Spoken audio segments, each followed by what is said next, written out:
Dr. Aunty, Assalamu alaikum. Walaikum assalam. Oh, mama Okay. make a screenshot with the bottom.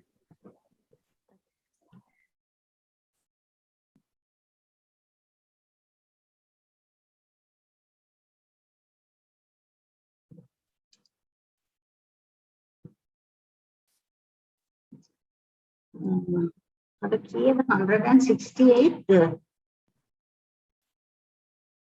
What's the number we should be doing?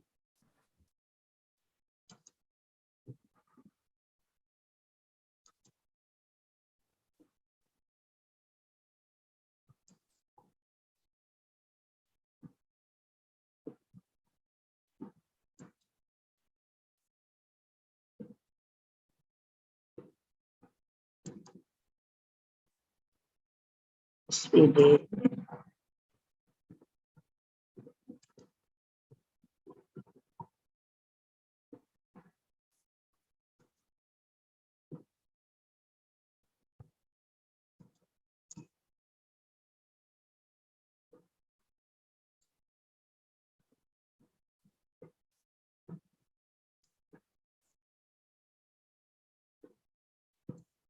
Okay. Assalamu alaikum wa rahmatullahi wa barakatuhu. Alaikum salam wa rahmatullahi wa barakatuh. Okay. Where did we stop? 166. Did we do that? This inna fi khalqi samawati that we did, that I remember. After that, did we do this verse? Anyone can remember where we stopped? Sorry, I didn't note it down. Anybody else knows? I forgot to note it down. I know, you did. What about the others? There are 5 others. Yes, are there?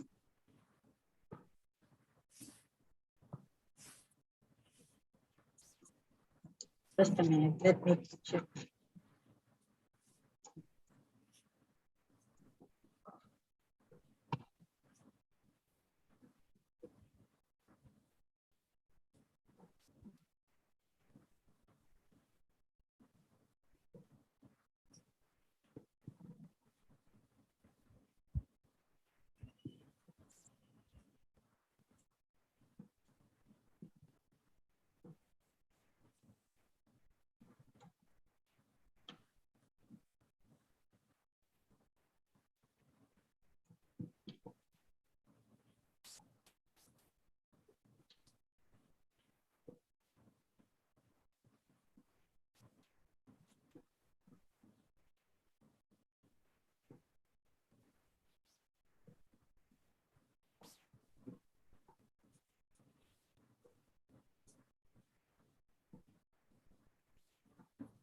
Yeah, they did this verse also, no?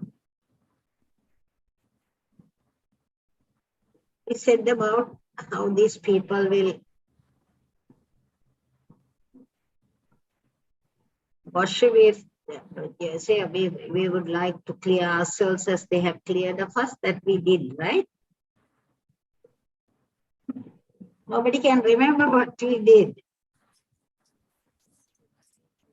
Okay, we'll start anyway. إن الحمد لله نحمده ونستعينه ونستغفره ونعوذ بالله من شرور أنفسنا ومن سيئات أعمالنا من يهده الله فلا مضل له ومن يضلل فلا هادي له وأشهد أن لا إله إلا الله وحده لا شريك له وأشهد أن محمدا عبده ورسوله أما بعد.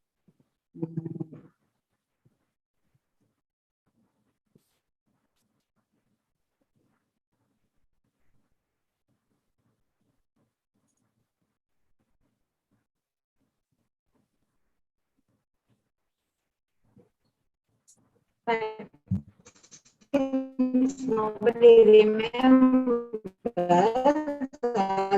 just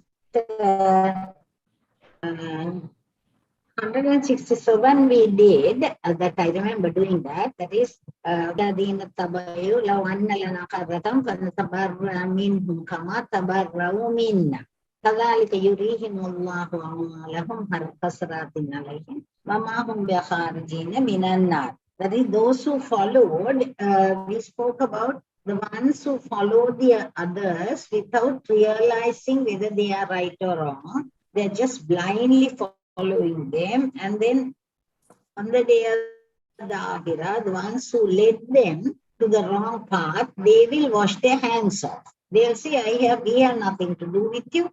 We didn't ask you to follow, you just followed us. What can we do? So I mentioned on the Saturday Bayan, if you all attended it, that's in Tamil. There are many conversations like that. On the day of the Akhirah, the ones who just followed the other people without knowing whether that's right or not. Many of us do that. That is, we think this Maulavi is good, this Alima is good, this Maulaviya is good, and whatever she says is very interesting and very attractive, and therefore, it must be right, sort of thing. We just blindly follow them, and we just do whatever they are telling you without checking. Now, every one of us have an obligation to find out whether what we are following is the right path. We cannot put the blame on other people. So this is what will happen on the day of the Akhirah.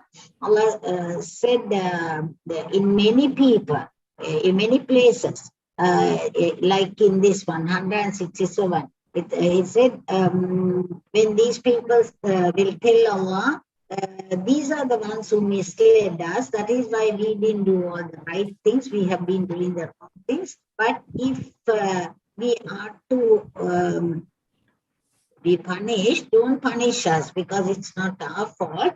It is these people who led us astray.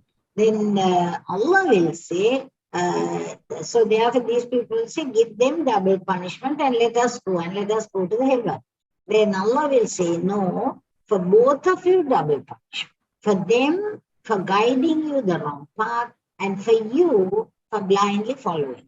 So this is why I reminded you all of the verse Rasul Sallallahu Alaihi Wasallam said, of the hadith, where Rasul Sallallahu Alaihi Wasallam said that if my ummah is to be destroyed, it will be by two people. One is the sinful ulama. Sinful ulama are the ones who just make up things that is not in the Quran and Hadith to various reasons. It can be out of their ignorance. It can be out of wanting to prove a point that will benefit them in this world, or it can be because they have been taught like that, and then they belong to a particular movement or group of people, and whatever they are saying, that I also have to say that, and blindly do that, or even without studying the Quran and Hadith properly, just make up their own assumption. So that is why doing Thafseer is a very, very big responsibility. Now, not only the Quran, even the Hadith, doing the Dawah is a very big responsibility, because we should say the right thing, the correct thing. We cannot guess any of the Quranic verses. We cannot guess the meaning.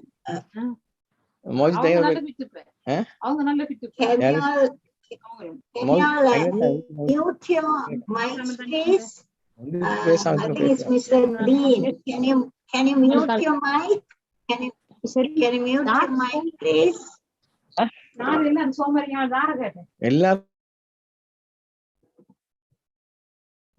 Right.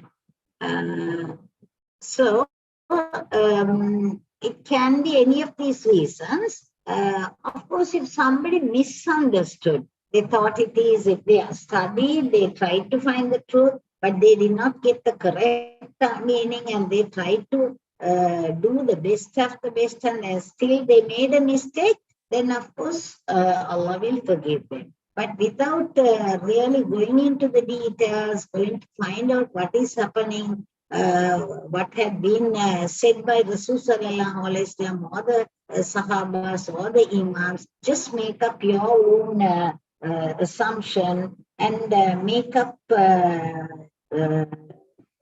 reasons for some things or explanations for some things, For them, there will be severe punishment on the day of the Akhirah. You're not supposed to guess. I'm not sure whether I told you all in this group or the other one. Sahabas, when Rasulullah was very, very severely warning about it, because he said, anybody who says what I did not say, I did not do intentionally, that is, they know that what they are saying is not definitely authenticated, but they just make it up to say that. For them, there is a seat ready now itself in the hell. So when Rasulullah was warning about this, the Sahabas asked them, Ya Rasulullah, in case we guess on something that this verse meant this one, but we did not really find out whether that is the truth, but we thought it might be so. And we say that, and later we found that that is the correct thing, then we will be forgiven. Then Rasulullah said, no, you are not supposed to guess at all. You are supposed to know, otherwise you are supposed to keep quiet. So that is how important it is to know the correct interpretation. Now, I am not a highly qualified ulama or alima or maulaviya, but whatever that I am teaching you all, I am reading from the Thafseers that are available to us, mainly Ibn Qadir Thafseer, where he says. Now, another thing, when we say like this, a lot of people get a little worried about saying anything about the Quran, that they don't want to talk about it at all. For example, about this Quranic verse, I mean, they say, no, we don't want to talk about it at all, because maybe we'll say the wrong thing. It's not that. What it means is, now say this Quranic verse, if you read this, anybody can tell this, there is no guessing. Say, let's say, those who followed would say, follow the other people in this verse, say, if only we had one more chance, we would clear ourselves of them as they have cleared themselves of us. Because in the Akhirah, they will say, no, we didn't ask you to come behind us. We didn't ask you to follow us. So don't find fault with us, and don't ask Allah to give us punishment. So these people will say, now, see, now they took us in the wrong path, and now they are saying we didn't call you, and because of that, now we are also going to the hell. Ya Allah, give us one more chance so that we can go to the world back again, and then we will not follow them. We'll find out the correct things and we'll do the right things, and then come back. Then in another place, Allah says about that conversation. In that conversation, Allah says, remember, you people will never get two chances. Only one chance for everybody. You just do whatever you have to do, and then based on that, you will be given the reward or punishment. On the other hand, also Allah will say, even if I send you back, even if I send you back, you will do the same thing and come back again.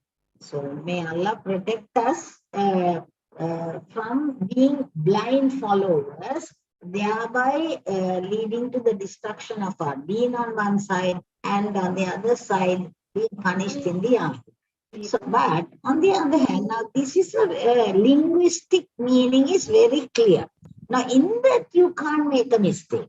You cannot make a mistake. But where the guessing part comes is, some of the Quranic verses mean a different thing than what it is really the linguistic meaning. Linguistic meaning also will be there. But in addition to that, there can mean some other thing that we will only know from Sahih Hadith. The example, the famous or popular example of that is when Rasulullah sallallahu alaihi wasallam received the Quranic verse, إِذَا جَاءَ نَصْرُ اللَّهِ وَالْفَتْحُ وَرَأَيْتَ النَّاسَ يَدْخُلُونَ فِي دِينِ اللَّهِ أَفْوَاجًا فَسَبِّحْ بِحَمْدِ رَبِّكَ وَاسْتَغْفِرْهُ إِنَّهُ كَانَ تَوَّابًا. That is when إِذَا جَاءَ نَصْرُ اللَّهِ, when Allah's help and victory. Nasr means both. So help and victory. help and it comes to you, and you see people entering the religion in groups and groups and groups in large numbers, then إذا جاء نصر الله والفتح ورأيت الناس يدخلون في دين الله أفواجا in groups فسبح بحمد ربك. Say Subhanallah, glorify your Lord, and also ask forgiveness from Allah. Allah is ever forgiven. So this one, the linguistic meaning we understand. There is no problem. That is, when a time comes, Allah will help the Muslims, and Muslims will have victory, and then there will be people will enter the deen, groups and groups and groups. So this happened, we know, and then the Rasul Sallallahu Alaihi Wasallam went and conquered Mecca also, and from then onwards till his death, people were entering. So when this Quranic verse all was revealed, and when Rasul Sallallahu Alaihi Wasallam related this to the Sahabas were very happy. This happened before the actual thing happened. So they were very happy that this is going to happen, that Allah is going to give us victory, and groups of people are going to enter the deen. But only Abu Bakr radiallahu anhu, who was in that crowd, in that majlis, he started crying. So the Sahabas asked, why are you crying? It's such a glad tidings, and it's such a good news. Then he said, no, this Quranic surah, this surah indicates that Rasul Sallallahu Alaihi Wasallam will die soon. Now, how can you guess that?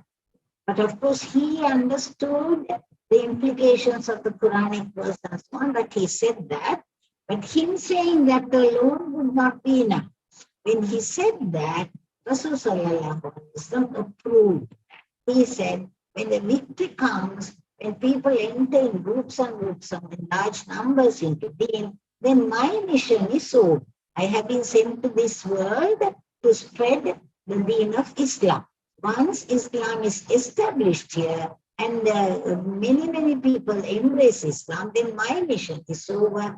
That means that after that I will die soon. He died at 63. Right? Even today's comparison, it is pretty young. But Allah accomplished what he wanted to accomplish through Rasul Sallallahu Alaihi Wasallam, and then he died. So this Abu Bakr understood, and that's why he cried. Later on in another incident, Ibn Abbas also mentioned this.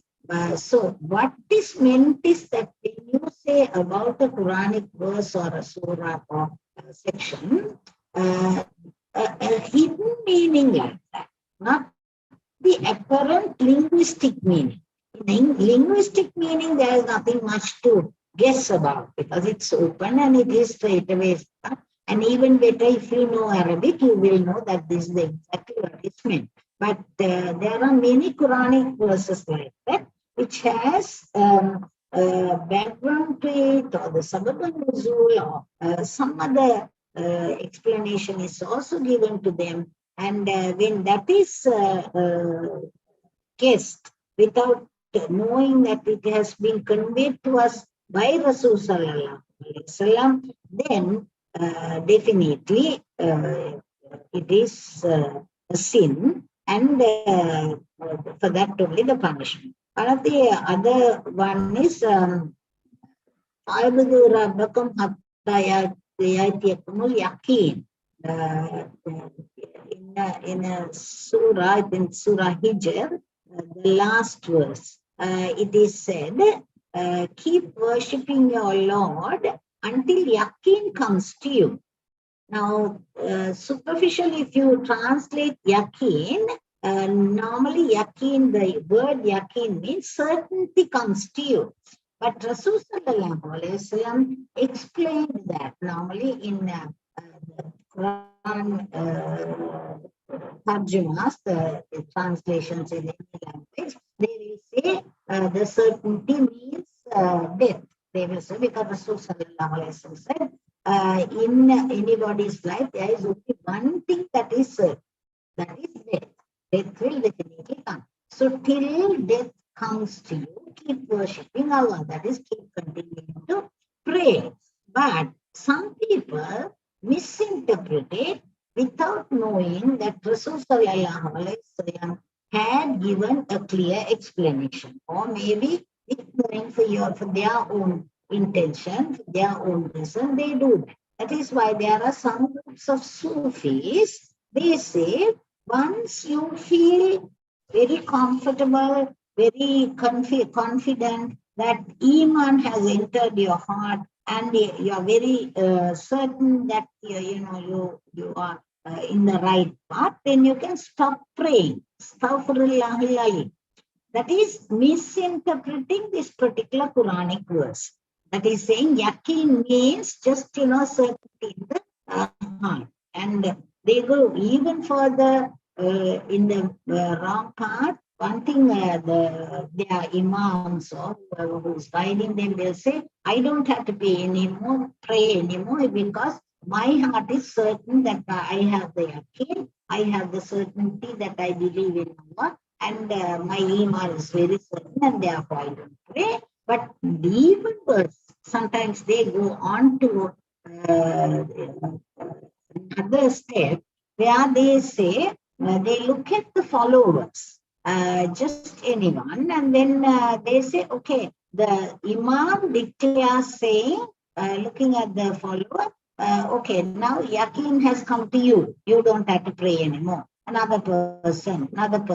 So whoever the imam says you don't have to pray, they don't pray. Astaghfirullah. This is absolute wrong interpretation of the Quran to suit their own advantage.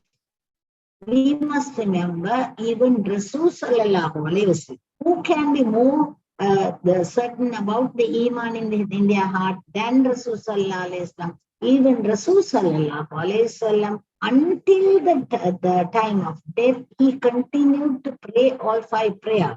When he was very sick, he could not stand up and pray. He sat and prayed. When he could not conduct the prayers, he asked Abu Bakr to conduct the prayers. Even then, he never missed a prayer. So that is the example we have to follow. So this yaqeen doesn't mean just a certainty in our heart. That is why, even though sometimes the words in the Quran, if you just take the Arabic only, and one Arabic word can have many meanings. It can be a superficial meaning, then it can be a Sharia meaning. Same word can mean a different thing in normal translation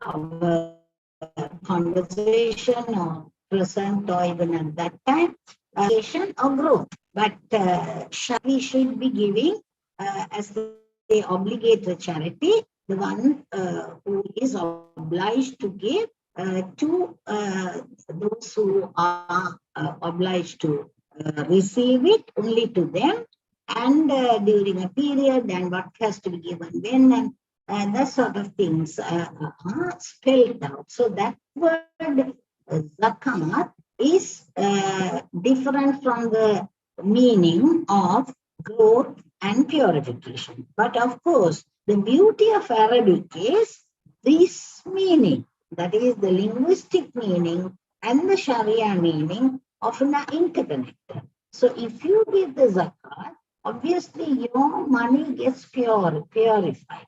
That's why Rasul said, if anybody does not give their zakat, they are eating the dirt of their property. Because that particular part, if they are entitled to or obliged to give the zakat and they don't give it, then the dirt of that property, the money, the savings, whatever they are supposed to give zakat on, will be intermingled with what they are eating. If they are food and dress. How do you know that that one is not this one or this one is that one? It is all one, and therefore you will be eating the dirt of your property.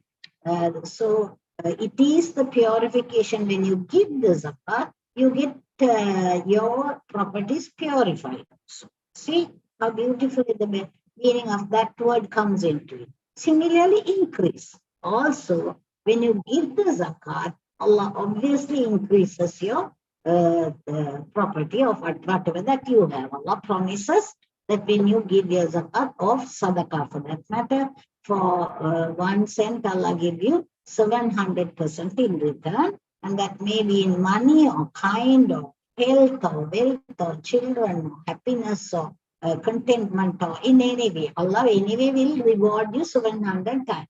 So that is growth. So see how beautifully the words are connected. Zakat means purification and increase. Zakat in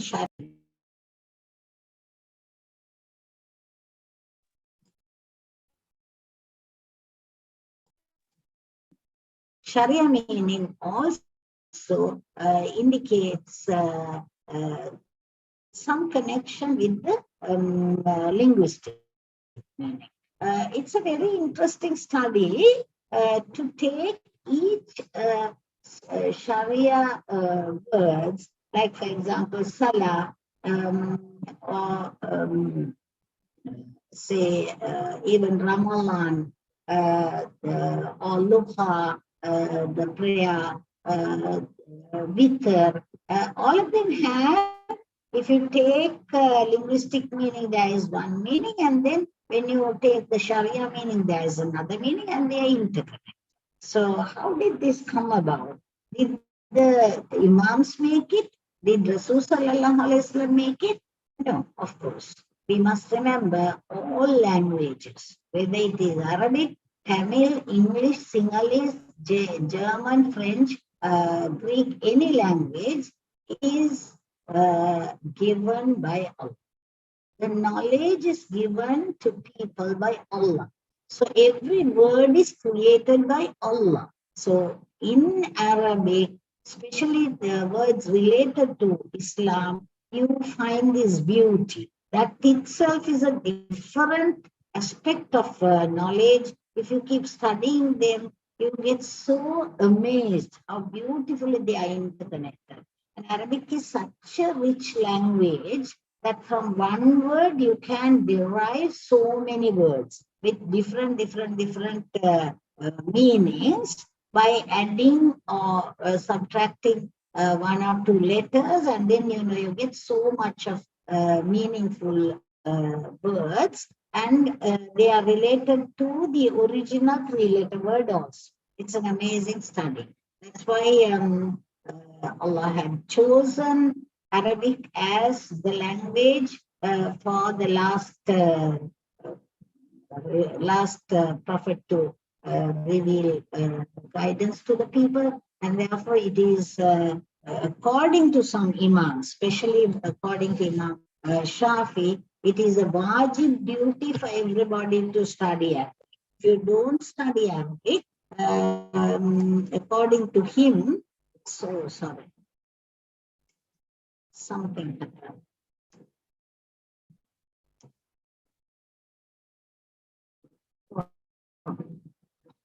According to him, on the day of the Akhirah, you will not be able to speak in the heaven because that is one of the my computer is playing. What is it doing?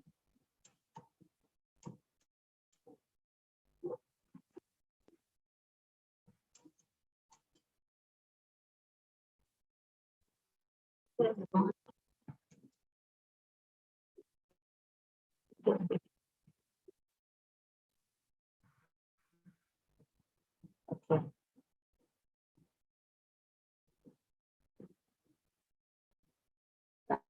Sorry about that. Something is happening.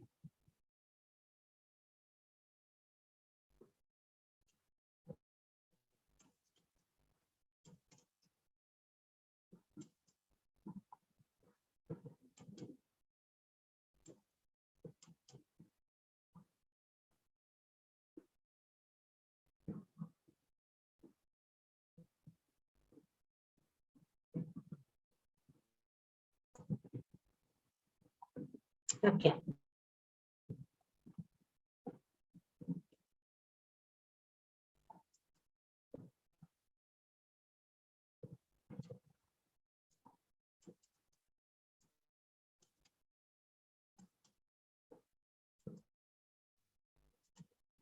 It's full, there is some problem. Okay, we'll go on to the next verse. So this is why you have to be aware of whom you follow. Especially in today's context, a lot of YouTube lectures, a lot of, can you hear me? My computer is really, this is a brand new computer and it is playing havoc here. I don't know what is happening and why it is. Right. Can you hear me? Yes, somebody says yes. Can you hear me? Yes, Yeah, yes, okay, okay. Okay. yes. Right. Okay. So we have to be very careful. A lot of people who are lecturing are not necessarily always right. So we must have a basic understanding of the religion, whereas when you hear something itself, immediately you will know, no, that can't be true. For example, these days, I don't want to even mention the name of the person because I don't want you all to go look for it and listen to it and things like that. There is a real deviant person, and his videos are becoming very popular and widely watched. The more you watch it, the more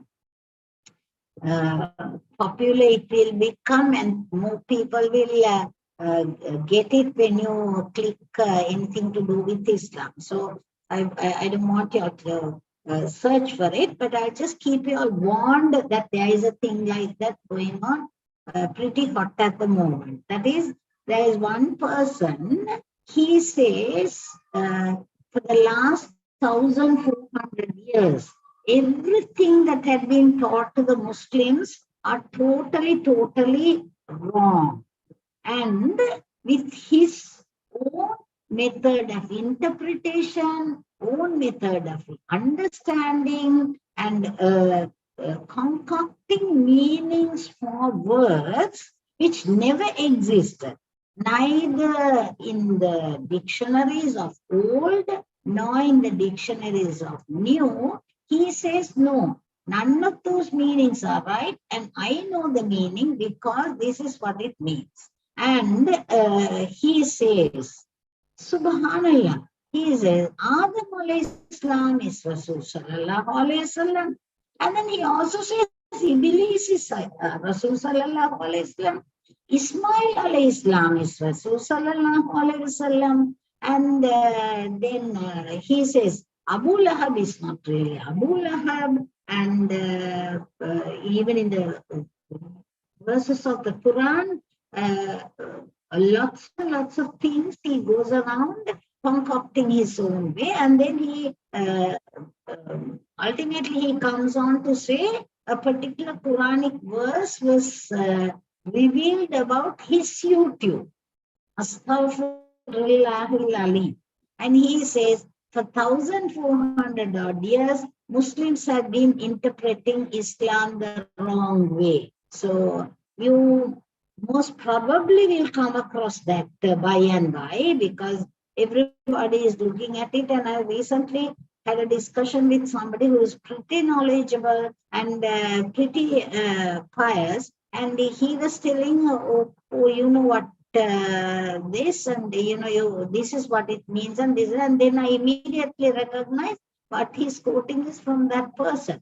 I said, do you know what are the other things he says? He says, no. And I said, don't even go and try to listen it. Don't try to find out what he's saying. Because in case your Islamic knowledge is not very strong, you might start wondering, maybe, yes, that's true. For example, for the word laraba, laraba in the Quran is meant for either explained or hitting or said or something like that. And he gives a really concocted meaning and then interpret the Quranic verses according to his own meaning in different ways.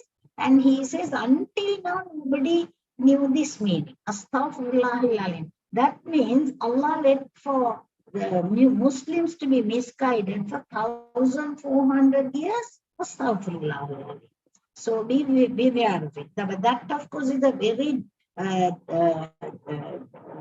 extreme way of disarray. Even people with the basic Islamic knowledge will know what he's saying. He cannot. I mean, who can say Ismail alayhi Islam is Rasul sallallahu alayhi Islam and Iblis is Rasul sallallahu alayhi Islam? Astaghfirullah. So anybody listening to it, but if you do not know Islam proper, and you do not know what is known as Usul Quran and Usul Hadith. That is the science of Quran and science of Hadith. How to interpret them, how to get the meaning of the words proper, how to reconcile two contradictory hadiths, which superficially might mean opposite, but when you reconcile, you will find the wisdom behind it. It could be very many reasons. It could be Rasulullah said one thing first and later something else, and he corrected it, or maybe both were right in different situation, or he said said those two things to two different people. Lots of ways are there. So until you know the science of Quran, superficially looking, you will think these are two contradictory things. How can people reconcile them? Similarly, the hadith also. That is why you have to be very careful whom you follow. And there are other people in Tamil. There are a few Tamil lecturers, mostly from India. I haven't found anybody from Sri Lanka yet. But from India, they just make up duas. They might make up duas saying Rasul sallallahu alaihi wasallam said that, and then they will say, if you recite this 7 times, such and such thing will happen. If you recite 40 times, such and such thing happen. If you want to get married, recite this for so many times. If you want to have children, recite this for so many times, and things like that. And one of the very widely published one of recent time is that Rasulullah said, which is not true. Beware, right? If you're sleepy, shake you all up and listen yourself up and then listen properly. He goes on to say, if a woman stand and while she's combing the hair, if she stands and does it, there will be mudum, that is musibat, or problem in the family with lack of food and things like that. Astaghfirullahalazim. Rasulullah never said that, right? He never said that you must sit and comb the hair or things like that. A lot of things had been spread around, so beware of these things. And another woman was talking about if the pads up when you use for menstrual period, if you don't wash them and then just throw them, shaitan will know whose blood it is and they will come to you. Astaghfirullah, don't believe it, right? Be very careful. Just because I say this, don't believe it. I'm saying that that is wrong. There is no evidence to say anything like that whatsoever. So he was trying to say, before throwing, you have to wash these and then, so even then the blood will anyway be somewhere. No? Even if you wash it, it will go in the water. Still it will go into the drains even, it will be there. So if Shaitan wants to know whose blood it is, he wouldn't know. Astaghfirullah. So from where they are concocting these things, we don't know. Either they are making them up, or maybe their teachers had taught them. So you'll be very, very careful. So if you are not sure of something, say somebody says such a dua has to be recited for something so many times. That such stories that anything to be recited so many times, like 3 times, 7 times, 40 times, or whatever. Very few of the situations that Rasul Sallallahu Alaihi Wasallam said numbers. He didn't say numbers. There is no such thing that you have to recite for 40 times the salawat or 4,444 times the salawat or anything for you to get good. No, Rasul Sallallahu Alaihi Wasallam never said that. And Allah never made our lives so difficult. Even when you say only once if you say the salawat, Allah will say salawat, will say on you. That means Allah's blessings will come to you. So few times Rasulullah said, say something 3 times a day, or sometimes 7 times a day, or like the very common one we do 33, 34 times, subhanallah, alhamdulillah. When you're sleeping, Allahu Akbar, to be said 34 times, but after prayers, you say 33 times, or the same things can be said 10 times each. Now, some Rasulullah has said, but he never said that you have to recite a surah so many times to get something. He never said that. He did say some surahs when you recite, you have certain blessings. So what you should do is, if you are in doubt, don't do it. That is one of the special the advice that Rasul Sallallahu Alaihi Wasallam gave us. Dama yuribuka ilama la yuribuka. Leave alone what is doubtful to you towards what is not doubtful to you. So if you are doubtful about something, there are 2 things you can do. Either find out whether there is a truth in it. Allah Himself shows the way in the Quran. Allah says, if you don't know, ask those who know. So you have to find out somebody who will tell you whether there is a thing like that or not. Nowadays, as I repeatedly say, ulamas and alims, even from Medina universities, Makkah, Egypt, Syrian universities, all of them, they know English, and most of their telephone numbers are available to you online, and you can call them directly. Very, very often, they will immediately pick up the phone and they will answer you. They're very simple and humble and very obliging. They will reply your questions, or there are a lot of forums where you can ask them. So things like that you must find out. One is find out from people who know. The second thing is, of course, you can Google, right? You can Google, but in Googling, you should know which are the trustworthy sites.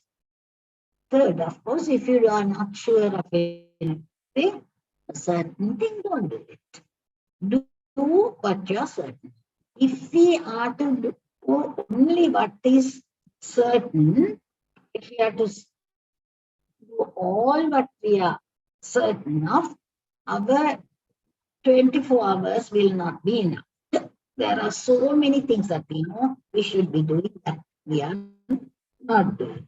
So this one Quranic verse has so much of explanation, so much of matters behind it. So don't be the losers, because Allah says the ones who follow other people, كَذَلِكَ يُرِيهِمُ اللَّهُ أَعْمَالَهُمْ حَسَرَاتٍ عَلَيْهِمْ. That is how Allah will show on the day of the Akhirah their amals, the ones who have been following the other people without checking their amals as a cause for regrets on that day. And they will not get out from the hellfire. Right, we'll go to the next verse. Probably I did 167 last time. Anyway, no harm. Repetition always makes it very firm in our minds. And also, every time you do Thafseer, it is not exactly the same things, because for every Quranic verse, you can talk for hours. So much of related other Quranic verses, other matters, other hadiths, other incidences, and also contemporary issues are there. So no harm repeating. Okay, we'll go to the next one. 168. أعوذ بالله من الشيطان الرجيم يا أيها الناس كلوا مما في الأرض حلالا طيبا. O people, eat what is on in this earth, halal and tayyib. Halal is what Allah had made halal for you, and tayyib is good. وَلَا تَتَّبِعُوا خُطُوَاتِ الشَّيْطَانِ. Do not follow the footsteps of the shaitan. إِنَّهُ لَكُمْ عَدُوٌّ مُبِينٌ. He is indeed a very clear enemy to you. Allah is warning. Will you do the next one also with that?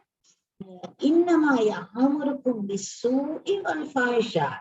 Now he, the shaitan, orders you about the evil things and also the shameful things. He will order you, he will make them attractive, luring, and tempting, and he will hide what is wrong in them, and he'll make them look to you loved and halal.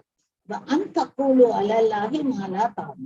he will make these bad things, evil things, and the shameful things, and he will make you say about Allah what you do not know. People without proper knowledge will say about Allah many things which are not true without knowing. So we'll start with the Kulu Mimmat Halal and Tayyib. So Allah says, now notice here, in the Quran, Allah will address different people in different Quranic verses. Ya ayyuhal mu'min, ya ayyuhal mu'minun, or ya ayyuhan nasu, or ya Bani Israel, or like that, he will call on different categories of people. But this particular verse about eating and drinking is addressed to all mankind. That is, Ya ayyuhan nasu, all the people, kulu, eat, mimma fil ardi, what is in the earth, halal and tayyib. Halal and tayyib. Now this halal matter we have to understand. Many people think halal is only food. Now, in this particular verse, it is yes. So it is about the food. Eat only what is halal and tayyib, good only. So, what is halal? When it comes to food, what is halal? Allah has made practically almost all what He had created into halal, except a very few things as haram. Right? Later on in this Quran, in this verse, Surah itself, there are some verses where Allah is talking about what is made for halal. We'll come to that later. But what is made halal for us is always good. But we, even the Muslims, do not understand what is meant by halal. That is why when the non-Muslim protest about this halal things, a lot of people, not a lot of Muslims become apologetic, saying, oh, that is our food, it's okay, if you don't want it, it's okay. Now, what they forget is that the halal food, what we are eating, is exactly the good things that the non-Muslims also eat. So when you say slaughtering the halal way is the only different thing that is there. But there are certain things that you are not supposed to eat, like lions and any animals that prey on other animals by catching them with 4 legs, things like that. There are certain things that are made haram. So that even the non-Muslims will not eat. Now, things like the snakes and scorpions and so on is made haram for Muslims. And similarly, obviously, according to this Quranic verse, we know that Allah is asking to eat only tayyib. Tayyib is good things. So when you say good things, what is good for human body? But of course, now the world has come to such depraved situation. Recently, I also came to know in China they are making soups out of even feces. Can you believe it? If you Google, you'll find it. They're making out of it, and people are eating. And of course, it's a very well-known fact that they eat some nests and baby birds that some of the kinds they are eating. Now, that is not what Islam is talking about. So, tayyib can mean what is good for your body and also what is pure and what has been allowed by Allah. And we also must know tayyib can vary between people. For example, pineapple is good, is a good fruit and it is allowed, it is allowed. But for some people, pineapple can cause allergy or even can cause death.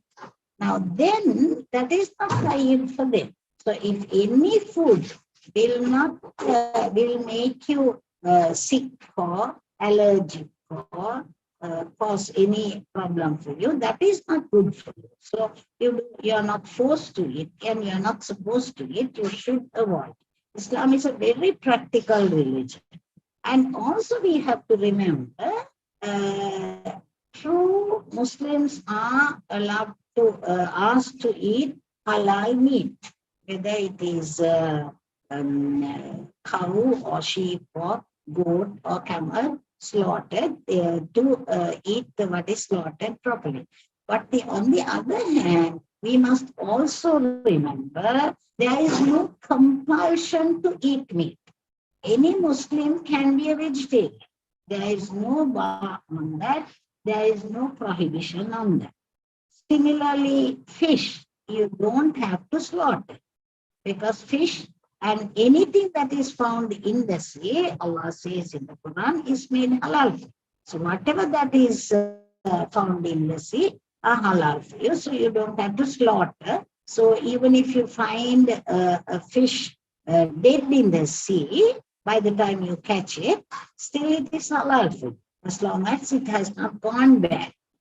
Even a good kind of fish, which is not poisonous or anything like that. Whereas if it has gone bad and if it is going to cause any stomach upset or something like that, it is not good food. Then it is not tayyib. So we have to understand these two words, what is halal and what is tayyib. And then Allah says, "Wala tattabi'u khutuwati shaitan." Do not follow the footsteps of the shaitan. Now, as long as the food is concerned, where does the khutuwati shaitan comes? Where does the footsteps of the shaitan comes? Now see, when you go to a supermarket, if you actually count all the food, whether it is fruits or vegetables or meat or biscuits or cakes or any other short eats or sweets or anything like that, there will be thousands, practically thousands of good halal food. And in that, there will be some haram food, some the food made by some company, some this one, some say makes of the cakes or biscuits or something like that will be. But Shaitan will give you a lot of reasons why you must make them, take them, why you must eat them. They are the tastier ones. They are supposed to be the popular ones. They are supposed to be the cheaper ones. It's easy to get, yet it's tasty, and so on. So that is how Shaitan misguides. Similarly, if you go for a party, say we are non-Muslims are throwing a party, or in a non-Muslim hotel, you have go for the party, and they have food which maybe you're not sure. So if you ask the chef or the steward or somebody, Do you know it's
sorry,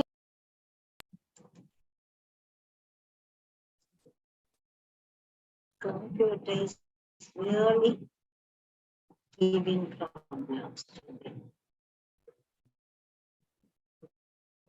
Can you hear me now? Can you all hear me? Yes, yes, yes, Kat. Felicia, can you hear me? Okay. Yeah, Yeah, I can hear. went off for a little while, is it? Yeah, it went off. I want to tell also. Yeah, okay. Yeah, I know there is a problem. Okay. Anyway, everybody's in. So I was talking about the halal and tayyib and how shaitan can mislead you, right? Sometimes the shaitan may say, it's okay, you can say Bismillah and eat whatever it is there and Allah will make it halal. No, you have to be sure. Why should we eat halal? What if we don't eat halal? What if we happen to eat some haram food without taking trouble to find out whether it is truly halal or not? Or just because you feel like eating the cold meats, often, of course, there is halal chicken, bacon, and so on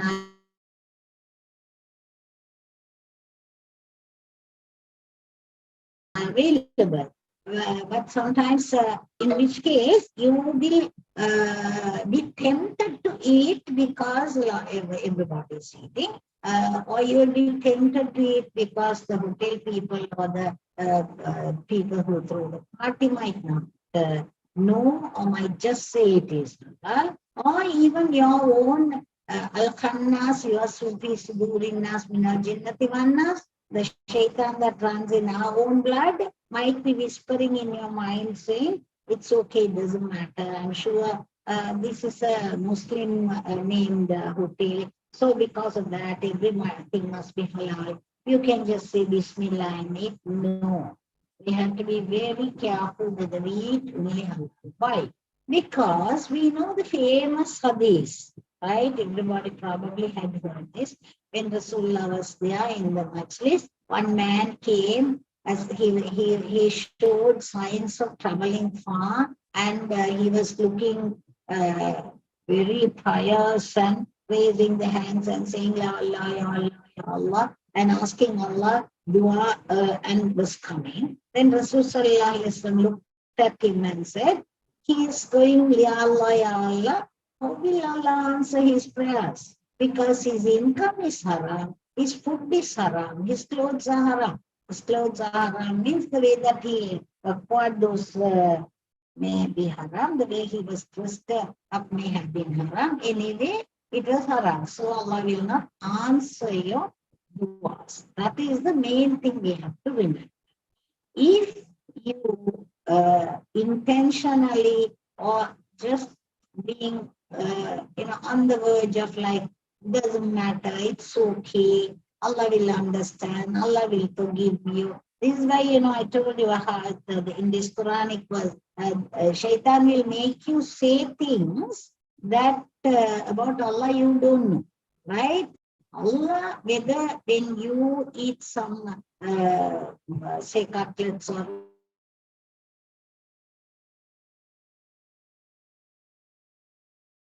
making up your own mind and saying that is okay, and saying Allah will understand, you are lying against Allah. Because, of course, Allah knows that you have a doubt. Of course, Allah knows you are just, eating and saying Allah knows best. Of course, Allah knows best. Allah knows better than what you think.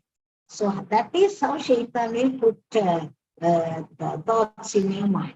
So whenever you are tempted to eat anything, first of all, eat anything. Of course, earning comes there, the clothes come there, how you give, have do transactions with people come there, how you manage your relationships comes there, everything, the marriage comes there, how do you bring up your children, everything has a halal component and a haram component.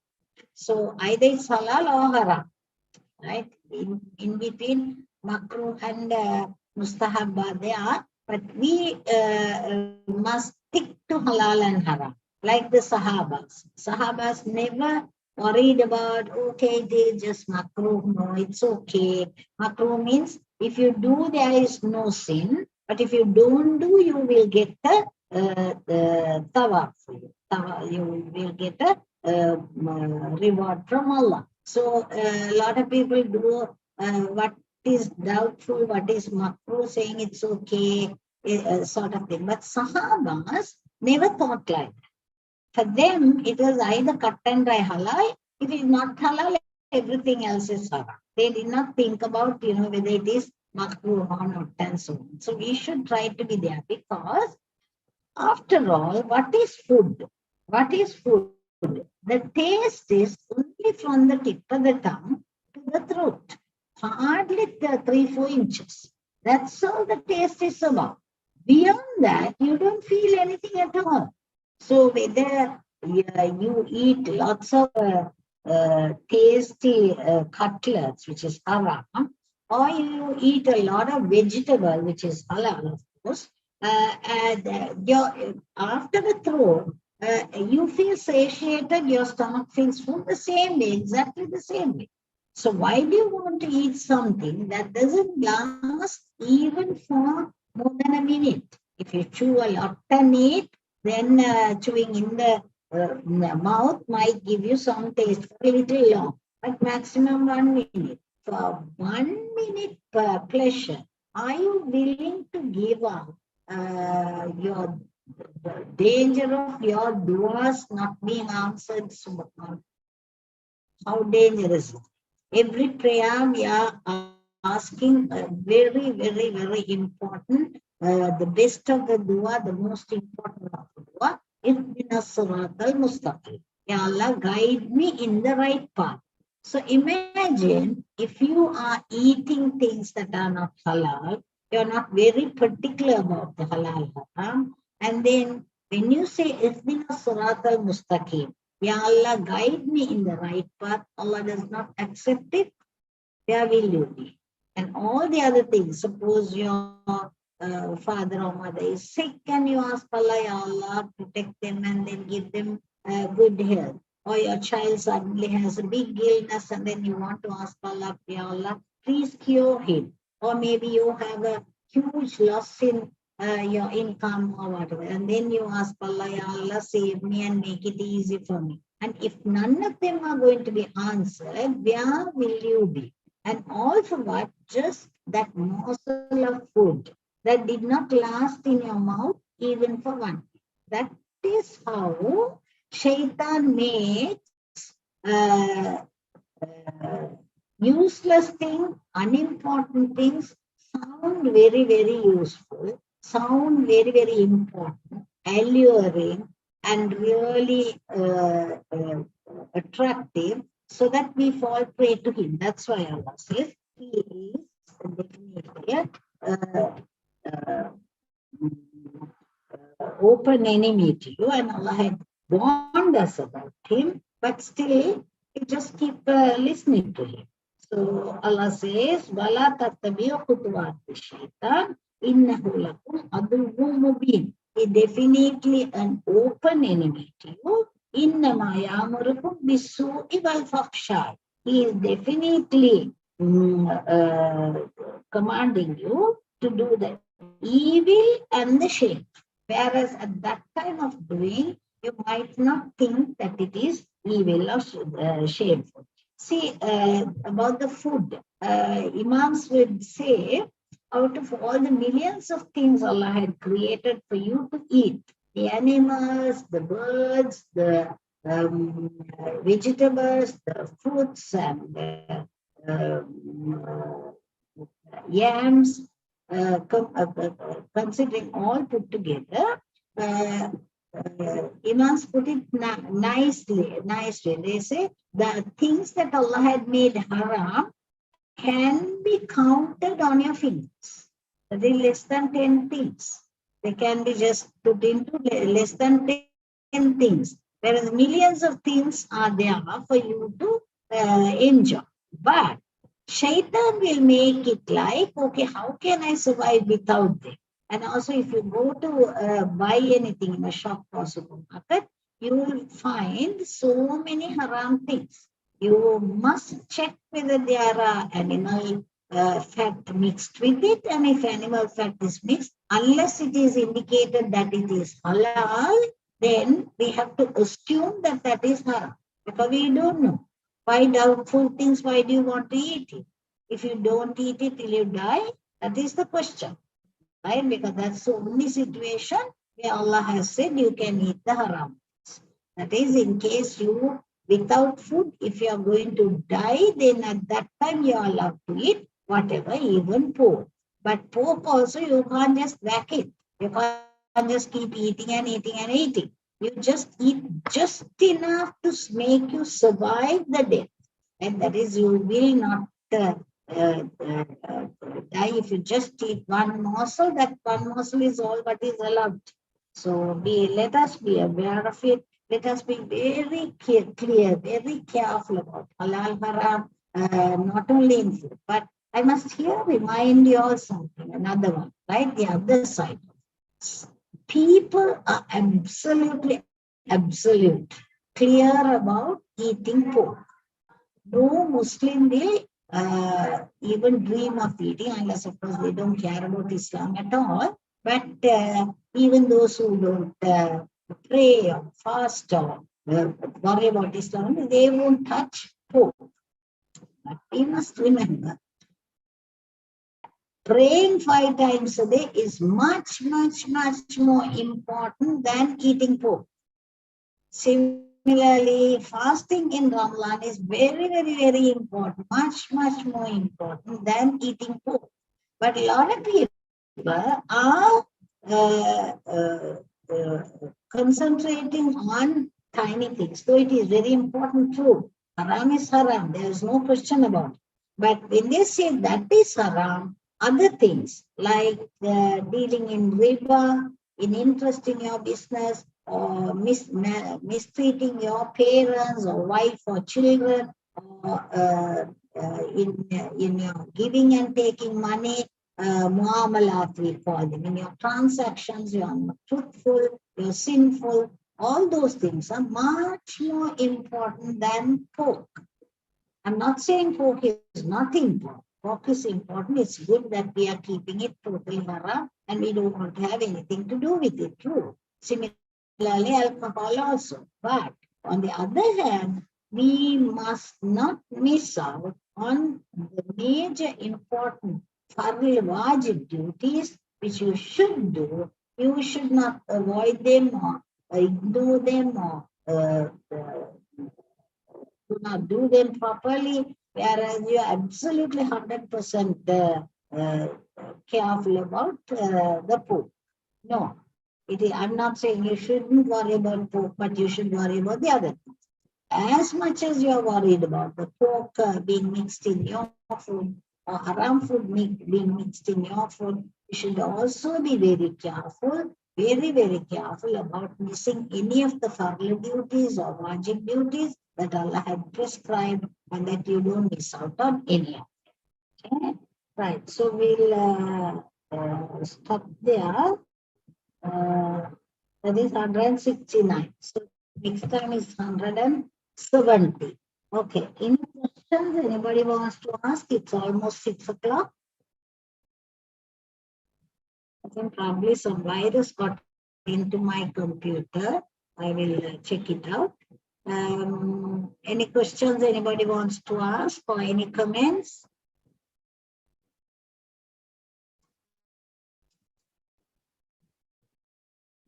If there are no questions or no comments, then we can end this thing. By the way, tomorrow's Friday class is also cancelled. Felicia, I'm sorry, now 2 consecutive classes were cancelled. Tomorrow I have an important function. I won't be able to come. So we'll start properly next week, inshallah. Okay, I'll inform the group. Okay, right. Okay. Okay. Any questions anybody wants to ask? No, we'll stop there then. سبحانك اللهم وبحمدك أشهد أن لا إله إلا أنت أستغفرك وأتوب إليك. السلام عليكم ورحمة الله وبركاته. Wa alaikum assalam wa rahmatullahi wa barakatuh.